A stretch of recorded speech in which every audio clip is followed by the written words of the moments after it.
Vamos lá, então. Lei dominical é uma coisa que a gente tem esperado.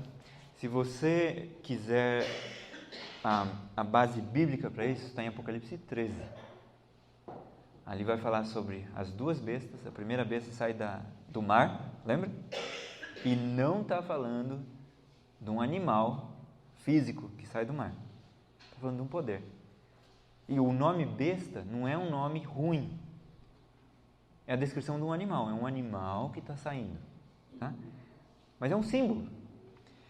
E esse animal sai do mar e ele tem características. E as características, se você vai nas características, ele está descrevendo o papado. De Roma papal. E aí começa então, Apocalipse 13, você vai ali no verso 11, e a partir dali, começa a ver então um câmbio, uma troca. Verso 10 fala, se alguém leva em cativeiro irá.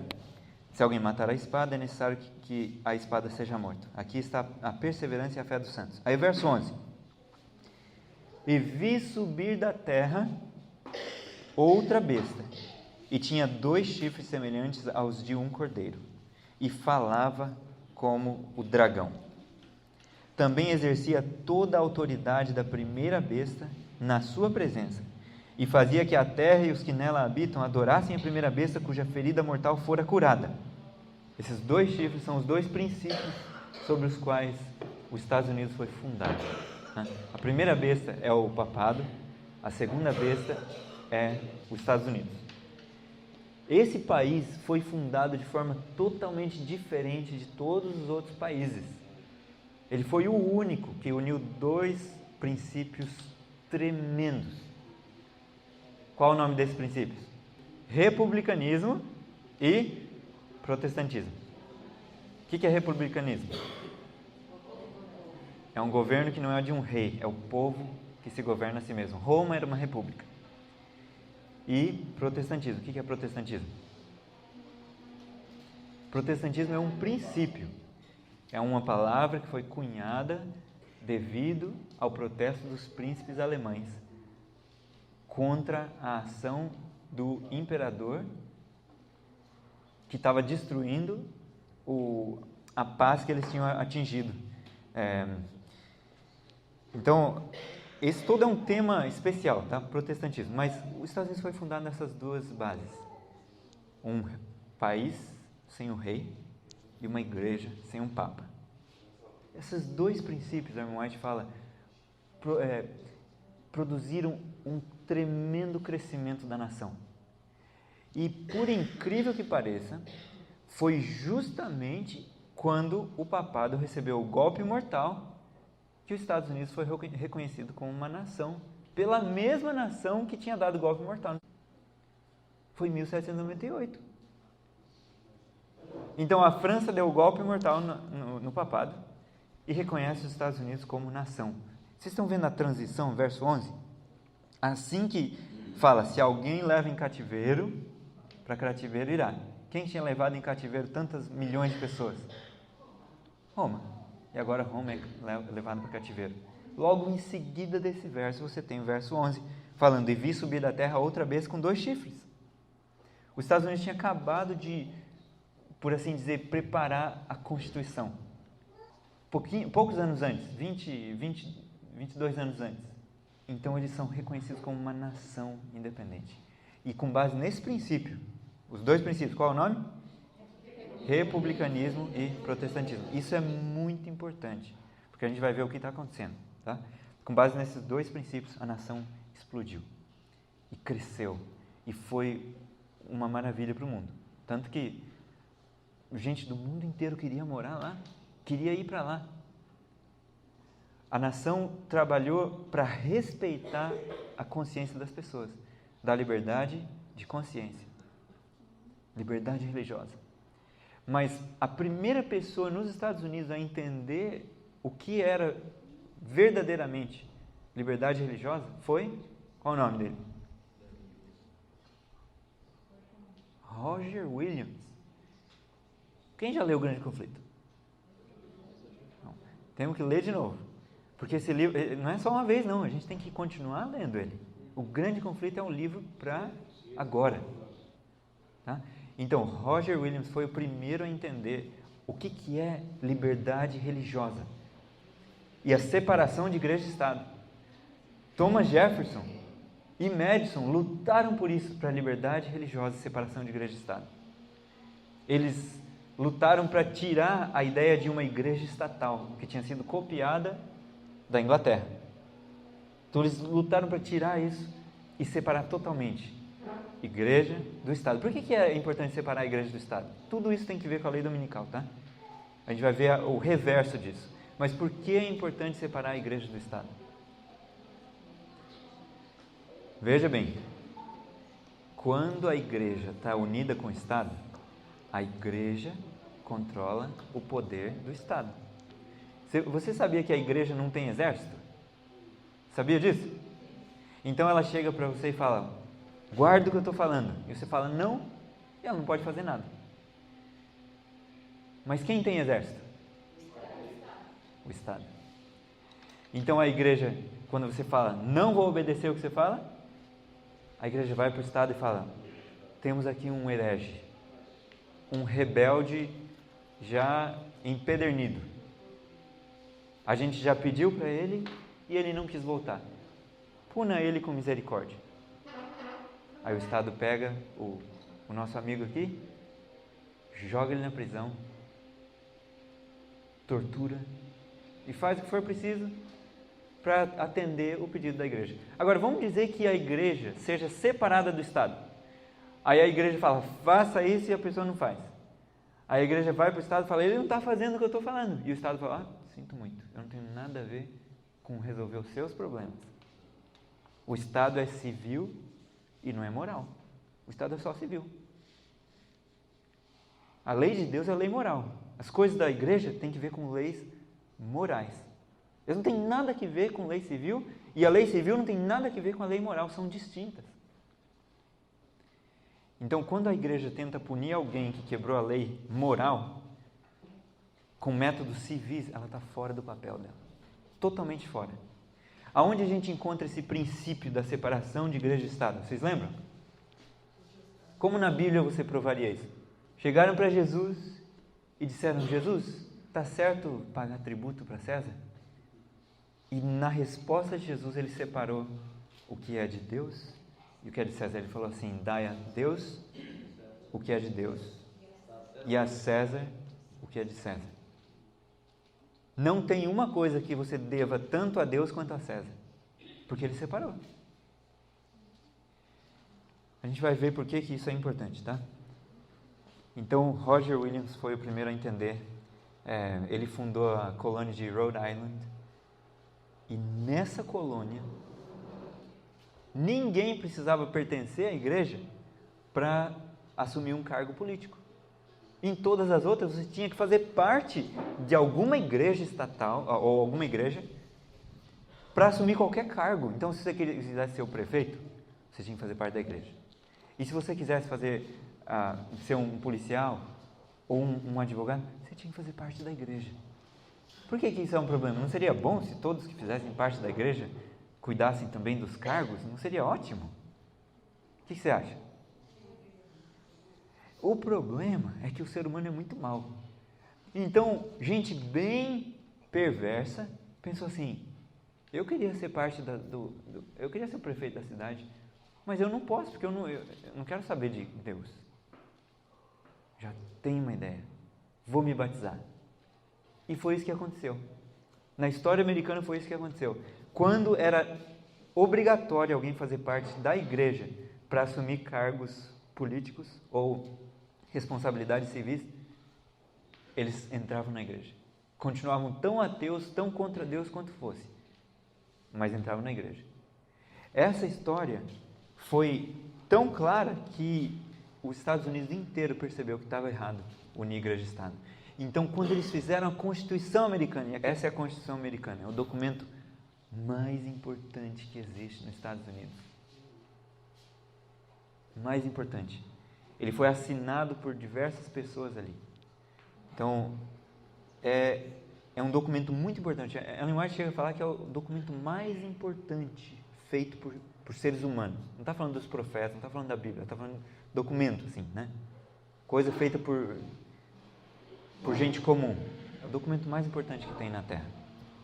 Tem um jeito de dividir a história desse jeito. Desde a Torre de Babel até Babilônia, houve o período de estabelecimento do império. De império mesmo. Através das guerras e das vontades humanas, isso veio a acontecer no primeiro grande império mundial, Babilônia. De Babilônia até Roma, ou seja, Babilônia, Medo-Pérsia, Grécia e Roma, havia o período de império com poder incontestável.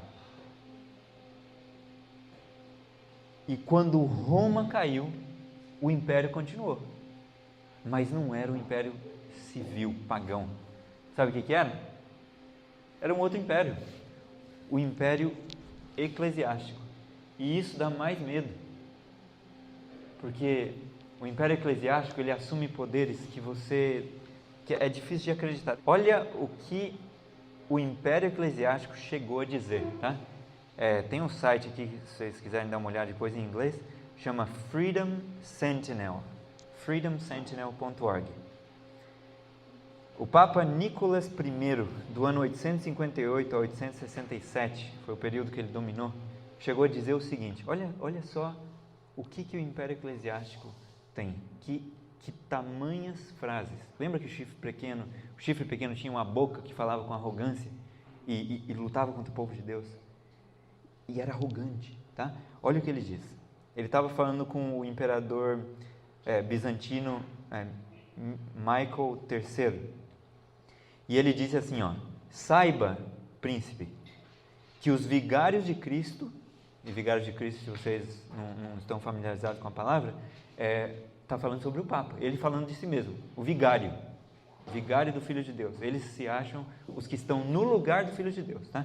Então ele diz assim, saiba, príncipe, que os vigários de Cristo estão acima do julgamento dos mortais, e que o mais poderoso dos soberanos não tem direito de punir os crimes dos papas, não importa quão enormes eles sejam. Aí ele diz assim, seus pensamentos deveriam se ocupar pelos esforços que eles cumprem na correção da igreja, sem ficar inquieto, sem você se inquietar a respeito de suas ações, das ações das pessoas da igreja. Pois não importa quão escandaloso ou criminoso possa ter sido as baixarias dos pontífices, você deveria obedecê-los, pois eles estão assentados na cadeira de São Pedro. Dá para acreditar nisso? Isso aqui é história, é registro da história. Olha o que mais ele disse. Tema, portanto, a nossa ira e os trovões da nossa vingança, pois Jesus Cristo nos apontou com sua própria boca juízes absolutos de todos os homens. É quase piada, não é? O problema é alguém crer nisso, é um soberano civil crer nisso e aí obedecer o que é falado. Mas a história da Idade Média é repleta de gente que creu nisso e obedeceu e fez tudo que gente assim pediu, inacreditavelmente. Espera aqui, essa frase é forte. Ele diz aqui, somente nós temos o poder de prender e de soltar, de absolver Nero e de condená-lo. E os cristãos não podem, sob pena de excomunhão, executar um outro julgamento senão o nosso, que unicamente é infalível. Olha a altivez de um homem assim. Tá louco, né? Alguns julgam Ellen White para saber se ela está falando a verdade ou não. Que diferença do que esse homem falou para aquilo que Ellen White fala. Ela diz assim, se você comparar os meus escritos com a Bíblia e ver que eu estou errada, deixe de lado o que eu estou falando, fique com a Bíblia. Agora olha o que esse homem fala. Que diferença. A gente conhece a árvore pelos frutos. Então vamos voltar rapidamente aqui. Jesus disse em Marcos 13, verso 9 em diante, até o 13, depois do 33, ele diz assim, estai vós de sobreaviso, porque vos entregarão aos tribunais e às sinagogas. Sereis açoitados e vos farão comparecer à presença de governadores e reis por minha causa, para lhes servir de testemunho. Mas é necessário que primeiro o evangelho seja pregado a todas as nações. Quando, pois, vos levarem e vos entregarem, não vos preocupeis com o que haveis de dizer, mas o que vos for concedido naquela hora, isso falai. Vamos parar por aqui. Vocês lembram o ano de 1888, 2 mensageiros que Deus dirigiu nessa conferência e usou e mandou para o povo de Deus uma mensagem através deles, foram, qual é o nome deles? A.T. Jones e E.J. Wagner. Jones e Wagner. Saindo da conferência, mais ou menos umas 2 ou 3 semanas depois, Jones foi para o Congresso americano. E ele foi lá lutar contra a lei dominical que estava passando. Se vocês olharem essa foto aqui, esse é o senador Henry Blair. Esse homem tinha feito uma proposta de lei nacional, tá? Vamos fazer uma diferença aqui entre as leis estaduais e a lei nacional. As leis estaduais de guarda do domingo existem nos Estados Unidos desde o século XIX. Muito antes, desde a colonização, desde os pais peregrinos, as leis dominicais já existiam nos estados, mas não era uma lei nacional. O que a gente está esperando é uma lei nacional lá, que depois espalha para o mundo. Então, só para vocês terem uma ideia que essas leis não eram brincadeira, teve gente que foi aprisionada, inclusive o filho de Ellen White. Foram aprisionados por causa dessas leis chamadas Blue Laws, leis azuis. As leis dominicais estaduais eram chamadas de Blue Laws. E eles recebiam multas. E, por incrível que pareça, quando essas leis eram aplicadas, apesar de gente que cuidava de cabaré e gente que fazia outras coisas ter sido citado e acusado, os únicos que foram condenados foram ou adventistas do sétimo dia ou batistas do sétimo dia. Todo o resto não foi condenado. Mas os únicos condenados foram adventistas do sétimo dia e batistas do sétimo dia. Então dá para ver a direção que a lei estava indo. Então esse homem propôs o projeto de lei e eu acho que vale a pena, pelo menos eu ler um trechinho dela, tá? Só para você ter uma ideia de como possivelmente vai ser, ou pelo menos o conceito, né? Olha aqui, mas olha que interessante. Está escrito assim, no Senado dos Estados Unidos, em 21 de maio de 1888, o senador Blair apresentou o seguinte projeto de lei, lido 2 vezes e encaminhado para a Comissão de Educação e Trabalho. Um projeto de lei que garanta ao povo desfrutar do primeiro dia da semana, comumente conhecido como o Dia do Senhor, como sábado, né? Como dia de descanso, e promova sua observância como dia de culto religioso. Que seja decretado pelo Senado e pela Câmara dos Deputados que nenhuma pessoa ou corporação ou agente, servidor ou empregado de qualquer pessoa ou corporação exercerá ou autorizará a execução de qualquer trabalho secular, empreendimento ou negócios para a perturbação de outros, com exceção de obras de necessidade, de misericórdia e humanitárias. Nenhuma pessoa deverá se envolver em qualquer tipo de brincadeiras, jogos, diversões ou recreações para a perturbação de outros no primeiro dia da semana, comumente conhecido como Dia do Senhor, ou durante qualquer parte dele, em qualquer território, distrito, embarcação ou lugar sujeito à exclusiva jurisdição dos Estados Unidos. Não deverá ser permitido a qualquer pessoa ou empresa receber pagamentos por trabalhos ou serviços realizados ou prestados em violação a esta seção. Aí entra a seção 2, depois vem não sei do que. É uma lei que tem mais ou menos 1,5 páginas. Essa, a de 1888. Isso foi proposto para o Congresso americano. e já tinha sido aprovado em um estágio, estava sendo levado para o próximo para realmente passar, e Deus envia o nosso pioneiro, que era o campeão de liberdade religiosa. Esse homem aqui, ó, Alonzo Trevor Jones. Esse homem, só para vocês saberem um pouquinho da história dele, ele era um soldado no exército americano. E ele estava lá no Forte Walla Walla, no estado de Washington, nos Estados Unidos. E ele estava lutando contra os índios. Ele não era adventista. Ele era jovem, estava no exército.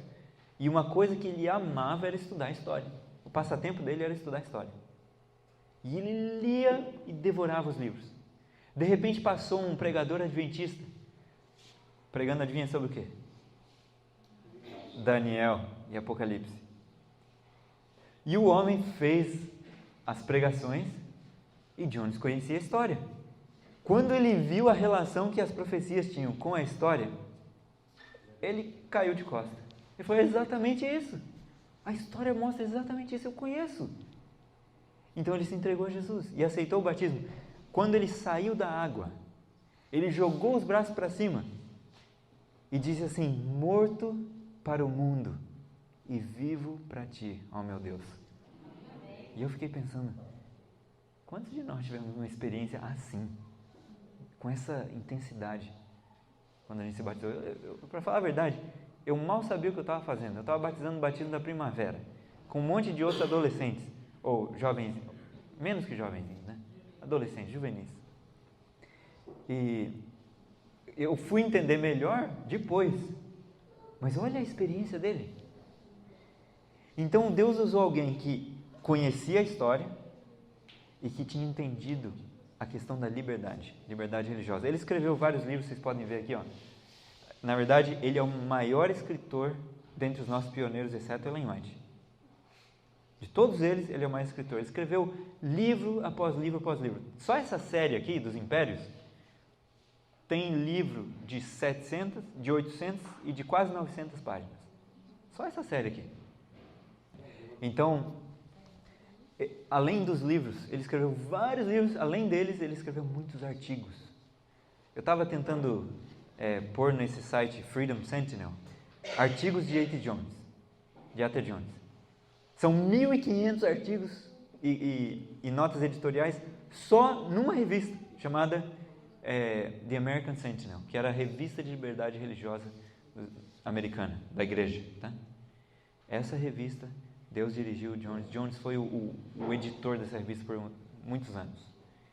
E esses artigos da revista, eles estavam de olho no que estava acontecendo nos Estados Unidos. E através dela, ele tornava cientes os senadores, os deputados, as pessoas de cargos importantes nos Estados Unidos. Ele conscientizava a eles do que estava acontecendo. Era uma revista que circulava bastante. E a Associação de Liberdade Religiosa usava essa revista. A Associação Adventista, né, de Liberdade Religiosa. Enfim, continuando então. Esse senhor foi lá no Congresso americano e ele lutou contra esse projeto de lei do senador Blair. Os argumentos que ele fez foram tão fortes, tão poderosos, tão conclusivos, que o senador disse por 2 vezes no argumento. Ele falou, você é consistente em todo o seu argumento. Ou seja, o que você está falando faz sentido. E para você entender a profundidade do argumento, eu digo para você, leia aquele livro lá que eu mencionei, A Lei Dominical Nacional, está aqui, né? Esse livro aqui, leia esse livro. É possível que alguns argumentos passem por cima da nossa cabeça, de tão profundos. Mas os senadores americanos, o pessoal do Congresso, ficou sem resposta. Eles tentavam responder, ele apresentava evidência histórica. Ele falava, nesse ponto, nesse lugar, na colônia tal, nos Estados Unidos, no início, os puritanos fizeram isso e não deu certo. E o senador falou, mas e se uma lei dominical for para o bem da humanidade? Jones foi lá na história romana e mostrou que não era para o bem da humanidade passar a lei dominical. Então ele conhecia. Jesus disse, não se preocupe com o que você vai ter que dizer quando você for perante os tribunais. Mas com isso ele não está falando, não se prepare para ir perante os tribunais, ou não precisa saber nada. Só espere e de repente vai brilhar na sua mente. Não. A pessoa se prepara e Deus faz ela lembrar exatamente as frases que devem ser faladas na hora certa. Para você ter uma ideia, sabe como ele descreveu a experiência dele no congresso? E ele não foi só uma vez. Então eu não sei se ele... Eu acho que ele estava falando de uma outra vez que ele foi lá também lutar. Mas ele disse assim: é como se as palavras aparecessem escritas nas paredes e pairando na minha frente do que eu devia falar. Dá para acreditar nisso?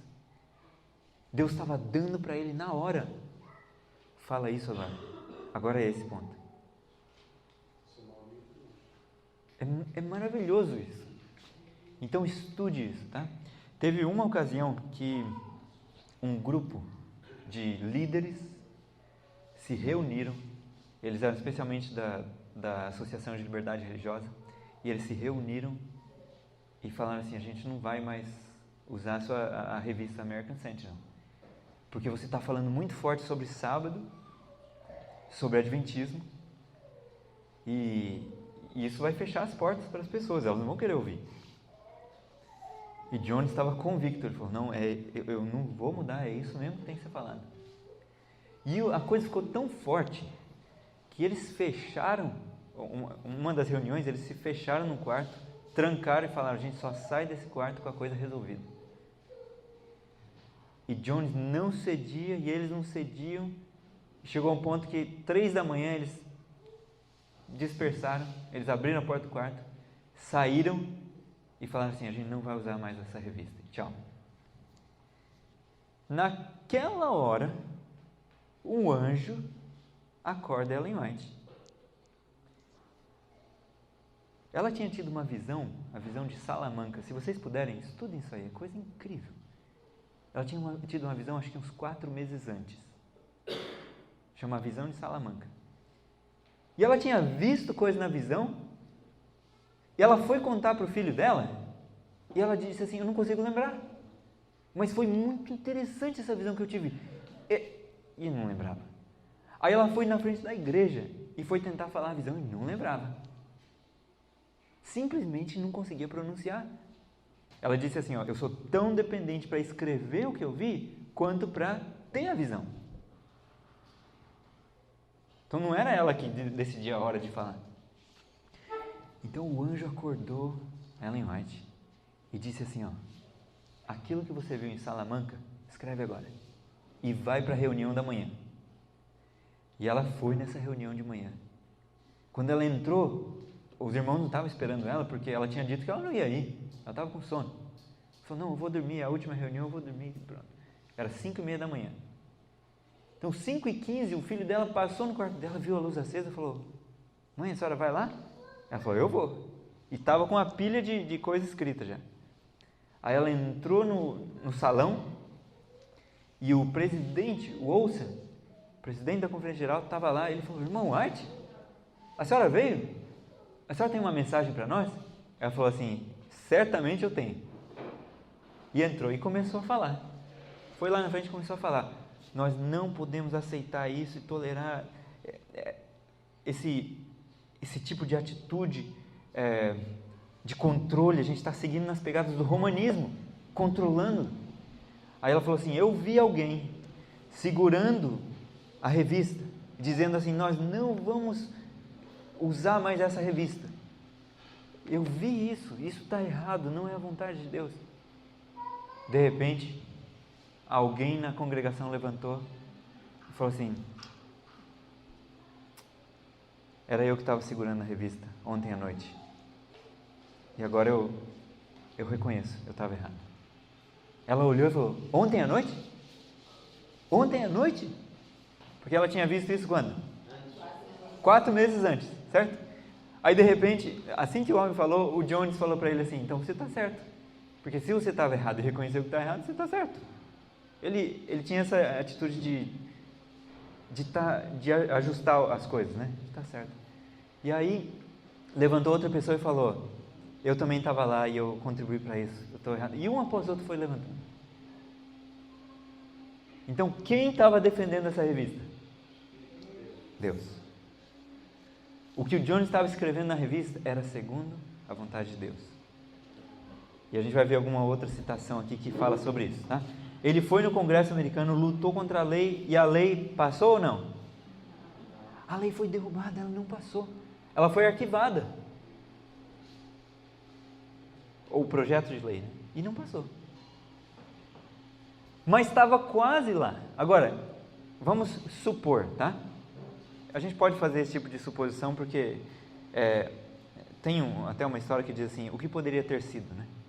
Então vamos supor que durante Minneapolis o povo tivesse aceitado a mensagem que Deus deu. Lembra disso? Que eu falei? Não houve uma aceitação geral. Alguns aceitaram, outros rejeitaram. Mas vamos supor que a igreja tivesse recebido as vestes da justiça de Cristo e saído com poder para proclamar o alto clamor, recebendo a chuva serôdia. O que teria acontecido com a lei dominical? Eu suponho, e é uma conjectura minha, mas eu suponho que teria passado, porque ela ia passar no momento certo e o povo de Deus ia estar proclamando a verdade. Mas Deus olha do céu, vê o povo rejeitando a mensagem que iluminaria o mundo com a sua glória, mas fala assim, eu não posso soltar a lei ainda. Corre lá os anjos, tem uma ordem, segura os ventos, porque o povo ainda não está selado, até que o povo seja selado. Gente, a irmã teve essa visão, ela viu Jesus falando, meu sangue, Pai, e o anjo recebe a ordem, ele corre lá, segura os ventos, não dá para soltar ainda, porque o povo não está pronto. Vocês estão vendo a lei ser ressurgida recentemente? Vocês estão vendo um pedido mais do que nunca da parte de Roma pela lei? Vocês estão vendo os evangélicos pedindo pela lei? Sabiam que em 1888 não era Roma que estava pedindo? Eram os evangélicos. Eram os supostos protestantes que repudiaram a palavra protestante. Eles abandonaram o que é protestantismo. E aí eles estavam pedindo, eles fizeram um baixo-assinado, coletaram, quanto que era? 6 milhões de assinaturas, mas não era assinatura. Não tinha quase nada de assinatura. Era uma pessoa que assinava representando 30 mil pessoas da igreja tal. E outra assinava. Então, quando o cardeal americano, Gibbon, acho que era esse, quando ele assinou, e ele falou assim, não, eu quero pôr meu nome também aí nessa assinatura, eles já começaram a contar, 7 milhões de assinaturas. Mas ele não falou que ele estava assinando por todos os católicos, e o baixo assinado dizia assim, olha a palavra, nós, adultos, cidadãos americanos adultos acima de 21 anos, se eles contassem 7 milhões de católicos pela assinatura de um homem, eles estariam afirmando que os 7 milhões eram de mais de 21 anos, certo? Mas essa argumentação foi apresentada no Congresso, e o Jones expôs isso nesse livro, tá? Vocês devem ler esse livro. É fascinante, a Lei Dominical Nacional. Se você não quiser comprar o livro impresso, vai no site ellenwhiteaudio.org, clica em português e baixa o livro. Ele está ali, você pode baixar e ler em e-book, PDF. Baixa ele, lê, estuda. E se você não entender um argumento, lê de novo. Porque é fascinante, a gente vai precisar, o nosso cérebro vai ter que ser perspicaz para essas coisas. E certamente, o que a gente come vai influenciar se a gente entende as coisas ou não. Então, cuidado com o que você come. Não coma demais, não coma muito açúcar, não coma muita mistura. Seja temperante no que você faz. E aí, a mente melhora. Durma bem, repouse bem, pratique exercício, tudo fica mais claro, tá? Ela diz aqui, ela diz que a Constituição garante, nos termos mais explícitos, a inviolabilidade da consciência, dizendo assim, nenhum requisito religioso jamais se exigirá como qualificação para qualquer cargo de confiança pública nos Estados Unidos. E outra, o Congresso não fará nenhuma lei que estabeleça religião ou proíba seu livre exercício. Isso é da Constituição americana. Que está aqui, tá? Começa falando, nós o povo, né? Nós o povo dos Estados Unidos, tal. Um tremendo documento. A Declaração de Independência, outro tremendo documento americano.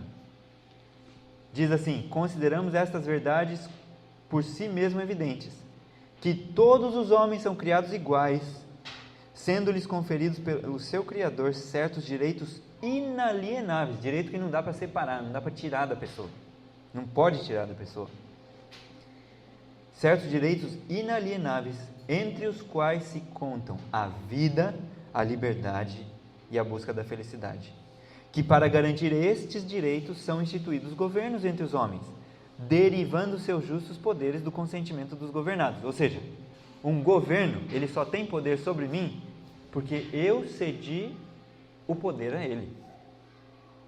Um governo justo, ele deriva seu poder do consentimento daqueles que estão sendo governados por ele. Se saiu disso, já não é mais um governo do povo. Está virando um imperialismo, um despotismo. Uma citação aqui. Ela diz assim: quando nossa nação, os Estados Unidos, em suas assembleias legislativas, promulgar leis que restringam a consciência das pessoas quanto aos seus privilégios religiosos, impondo a observância do domingo e exercendo o poder opressor contra os que guardam o sábado do sétimo dia, a lei de Deus será para todos os efeitos invalidada em nosso país. E a apostasia nacional será seguida de ruína nacional. A gente tem que lembrar disso. Os Estados Unidos tinham que lembrar disso.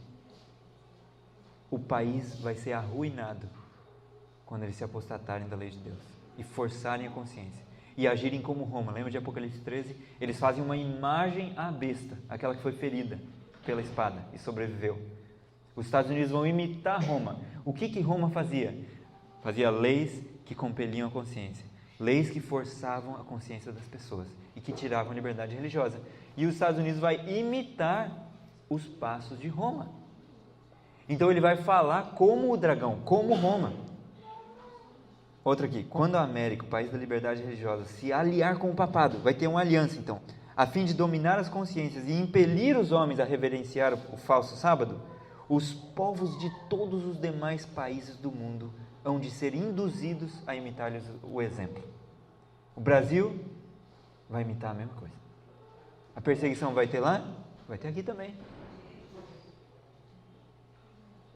As nações estrangeiras seguirão o exemplo dos Estados Unidos. Olha essa carta aqui, ó. Dies Domini. Carta de João Paulo II. Sabe o que ele pede nessa carta? Pede aos governos que façam legislação em prol do domingo. Fala: governos, passem leis para defender o domingo. E vem com a história de família. Vocês percebem como está chegando a coisa? É em favor da família, é em favor dos operários, para eles terem um descanso, porque estão forçando ele a trabalhar no domingo. Então eles constroem um argumento com base no quarto mandamento, e num ponto eles falam assim: a gente mudou do sétimo dia para o primeiro, mas o mandamento continua válido, só mudamos, tá? Porque nós temos direito de mudar a lei de Deus. É isso que eles dizem. Que arrogância é essa? Se levantar contra o Rei dos Reis, o Senhor dos Senhores, o Criador dos céus e da terra, e mudar o que ele falou. No único mandamento que ele diz: lembra-te. Eles estão falando: esquece o que Deus falou, lembra do que a gente falou. Certo? É esse tamanho de absurdo. Vocês lembram isso aqui no ano passado? Isso para mim foi uma angústia. A visita do Papa, não só aos Estados Unidos, porque muitos papas já visitaram os Estados Unidos. Desde Reagan, o presidente Reagan, houve uma aproximação com o papado tremenda. Mas não foi isso que me angustiou. O que me angustiou de verdade e de fato foi isso aqui. Foi o Papa ir falar ao Congresso americano. O que é o Congresso americano? Vocês já ouviram falar de 3 poderes, Legislador, Executivo e Judiciário. Qual que é o poder que faz as leis? O legislador. Vocês sabem que o Congresso americano é o poder legislador? Então, o que para mim não entra na minha cabeça a não ser total malícia, tá? Que negócio, em inglês fala que business, o Papa tem de falar para o Congresso americano. O que tem a ver ele falar com o Congresso americano? Ele não tem nada a ver com isso. Na verdade, isso deveria ser um alerta para o mundo inteiro. O mundo inteiro, se conhecesse a história, é que ninguém conhece mais a história, fica assistindo TV e não conhece a história. Se conhecessem a história, eles iam saber aonde que a coisa está indo. Qual é o intento de Roma? Porque Roma não muda.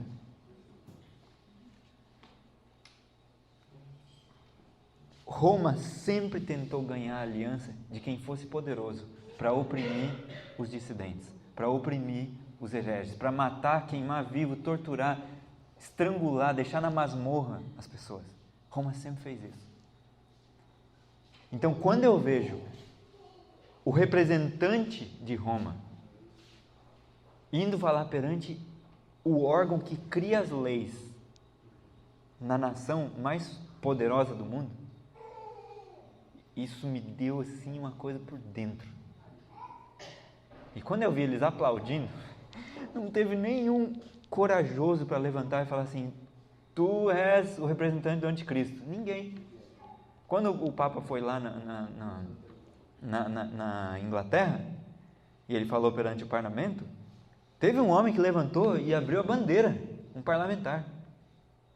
E ele falou: eu te acuso como anticristo. Mas nos Estados Unidos não teve uma almazinha só para fazer isso. Que vergonha. E ele não foi lá e só falou. Ele lançou acusação contra os Estados Unidos para livrar a culpa deles, livrar a culpa de Roma. Sabe o que ele falou? Ele falou assim: não se pode julgar uma entidade por coisas que ela fez no passado. Ele estava querendo livrar a culpa dele, né? Então não se pode julgar. Ele falou, por exemplo, como os índios foram tratados aqui nos Estados Unidos. Não dá para julgar você, hoje, pelo modo que foi tratado. Mas me parece uma hipocrisia tão grande. Porque o que os Estados Unidos fez não foi tortura, não foi queimar pessoas vivas, não foi pintar capuz com demônios e monstros e pôr na cabeça dos índios, não foi furar os índios e estrangulá-los, não foi nada disso. Foi uma guerra, sim, e houve muitas guerras no mundo, mas a Igreja Católica se destacou em crueldade, em malignidade, em vingança, sabe? Teve alguém que se destacou acima do resto. Então, para mim, nesse momento, não teve tantos aplausos, porque eles estavam em pé aplaudindo cada coisa que ele falava, mas nesse momento não teve tantos.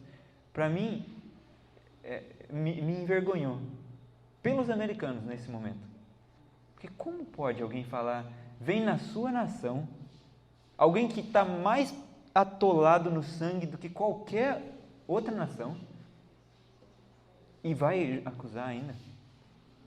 A razão de eu estar tão preocupado com isso o Papa Francisco, ele parece que tem um prazo, parece que ele está correndo tão rápido, fazendo coisas tão rápido, tentando contatar a gente tão rápido, que é como se ele tivesse um prazo, um limite de tempo.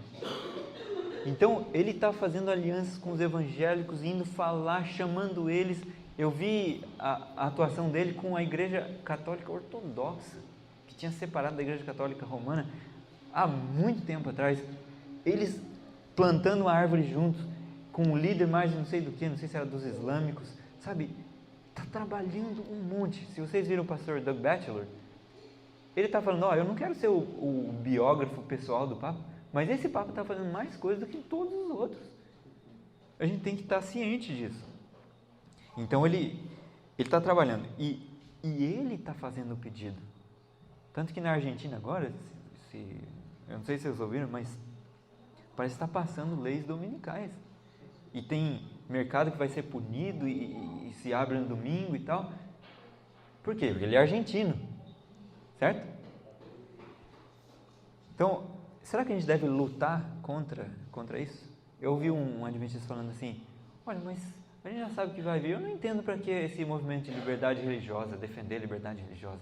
A gente já sabe que vai vir, é profecia. Por que a gente tem que lutar contra o domingo, contra a lei dominical?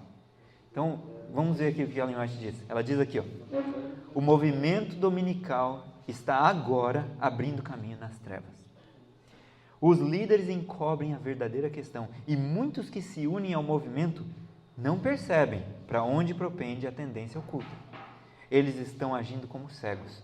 Não veem que se um governo protestante abandona os princípios que dele fizeram uma nação livre e independente, e pela legislação introduz na Constituição princípios que propaguem a falsidade e ilusão papal, eles estão se lançando nos horrores romanos da Idade Média. Então, a primeira coisa é, as pessoas estão agindo por ignorância, muitos deles, e elas devem ser alertadas, então nós devemos lutar contra isso.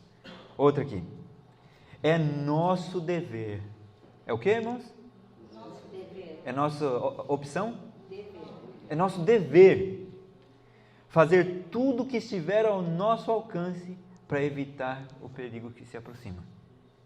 Sobre homens e mulheres de oração em todas as partes do país, recai a grande responsabilidade de pedir a Deus pedir que Deus afaste essa nuvem do mal e conceda mais alguns anos de graça para trabalharmos para o Mestre. Oh Deus, afasta essa lei dominical, afasta essa nuvem do mal para a gente poder trabalhar para o Senhor. Não é para, agora eu vou trabalhar para construir uma casinha para mim, agora eu vou trabalhar para ganhar uma faculdade, para eu casar. Não, afasta isso para eu poder cumprir a minha obra que o Senhor tem para mim, para salvar mais gente. Vocês percebem? O nosso dever é estar trabalhando para a salvação das pessoas. E se a gente não estiver fazendo isso, a gente não está ganhando tempo nenhum se a lei não vier. Os que estão agora guardando os mandamentos de Deus precisam pôr-se em o quê? Atividade para obter a ajuda especial que só Deus pode dar-lhes. Devem trabalhar mais diligentemente para adiar até quando for possível a calamidade que se aproxima. Essas citações estão no capítulo 9 do livro Eventos Finais. O título do capítulo é Leis Dominicais. Então eles devem fazer o quê? Adiar até quando for possível a calamidade que se aproxima. O povo de Deus que guarda os mandamentos não deve permanecer calado neste tempo, como se aceitássemos a situação de bom grado. Se a gente ficar quieto, é como se a gente aceitasse. A gente deve estar se preparando, falando contra, escrevendo contra, mostrando para as pessoas quanto custou você ter hoje liberdade de consciência, liberdade religiosa. Quanto custou? Vai olhar na história. Lê esse livro aí que eu falei para vocês, Império Eclesiástico. Foi muito sangue. Foi muito sangue, foi muitas vidas, para hoje a gente poder adorar a Deus segundo a nossa consciência. Então a gente tem que iluminar as pessoas, falar para elas, olha, a história nos mostra isso, e a nossa liberdade está a ponto de desaparecer. Desaparecer. A irmã White diz assim, ó, tarde demais os protestantes vão perceber o que eles fizeram em pedir ajuda de Roma para estabelecer o domingo. Mas aí vai ser tarde demais. Eles não conseguem mais sair do poder dela. Os protestantes que estão pedindo. Os protestantes dos Estados Unidos, ela diz, vão estender o braço sobre o abismo para segurar a mão de Roma e estender o braço para pegar o espiritismo.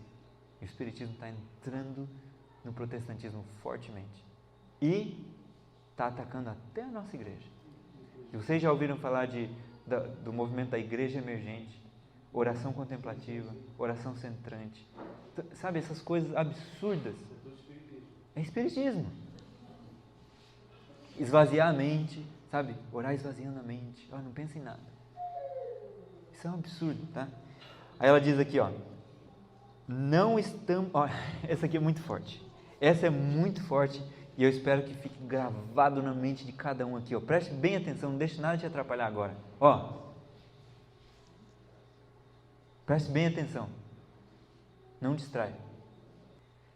Não estamos cumprindo a vontade de Deus se nos deixarmos ficar em quietude, nada fazendo para preservar a liberdade de consciência. Percebeu? Percebeu que não está cumprindo a vontade de Deus, ficar quieto? Fervente e eficaz oração deve ascender ao céu para que essa calamidade seja deferida até que possamos realizar a obra por tanto tempo negligenciada. Haja mais fervorosas orações. E então, trabalhemos em harmonia com as nossas orações. Não é só orar, é agir. Ora e aí age para cumprir isso. Aí, isso aqui descreve muitos dentro do nosso povo que fazem essa mesma pergunta. Olha a pergunta que eles fazem. Ela diz aqui, ó: há muitos que estão despreocupados e se acham, por assim dizer, adormecidos. Eles dizem: se a profecia predisse a imposição da observância do domingo, a lei certamente será promulgada.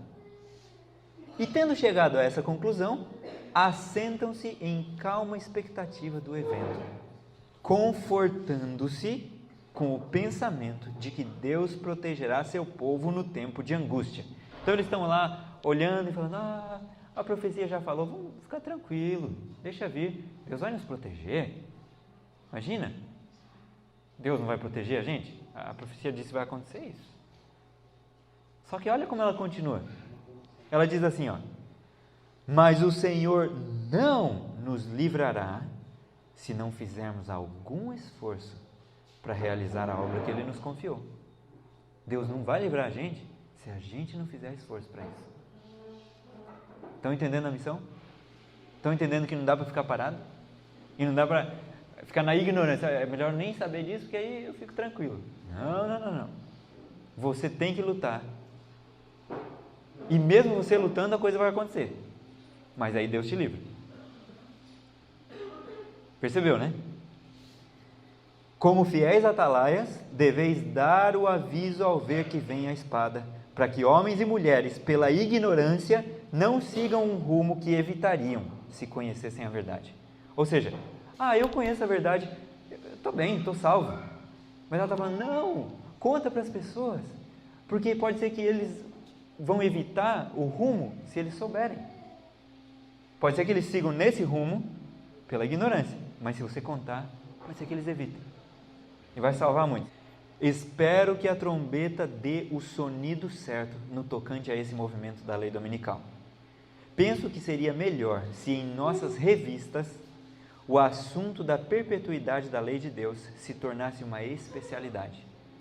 Devemos agora fazer tudo o que for possível para derrotar essa lei dominical. Ficou claro, irmãos? Vocês devem combater isso pela escrita e pela voz. Primeiro vocês devem conhecer. Então eu digo para vocês, de novo, vão para esse site, ellenwhiteaudio.org, clica no português, clica em e-books e baixa o livro Lei Dominical Nacional. Baixa ele, lê esse livro. Não é um livro grande. Lê esse livro, se informe. Se informe do que estava acontecendo. E aí você vai entender a importância e como a coisa vai voltar. Por favor, faz isso. E eu espero que todos nós nos conscientizemos do que está chegando e, como fiéis atalaias, demos à trombeta o sonido certo. Tocar ela do jeito certo. Não um toque de ninar enquanto a batalha está chegando. Imagina se o exército está chegando, aí a gente começa... como é que é de ninar? É isso aí mesmo. Toquinho de ninar. Não vai despertar ninguém, a pessoa vai dormir. Tem que ser... Isso aí é o toque do quê? Do ataque, não é isso? Vamos dar o toque certo? Não, tá bom. Quantos querem ser usados por Deus para combater isso?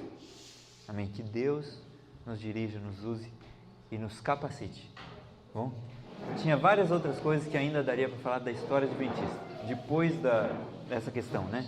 Mas, como o tempo é limitado, pelo menos vocês têm aí bastante conteúdo, a recomendação para vocês é: estudem. Peguem esse livro do Loftboro, leiam, estudem esse livro. Peguem os materiais, esses outros que eu mencionei, leiam, estudem. Tem vários livros, acompanhem a editora dos pioneiros.com.br, vai estar lançando outros livros. vai ter a biografia do José Bates, vai ter o livro História do Sábado do Andrews, esse livro da educação cristã está lá.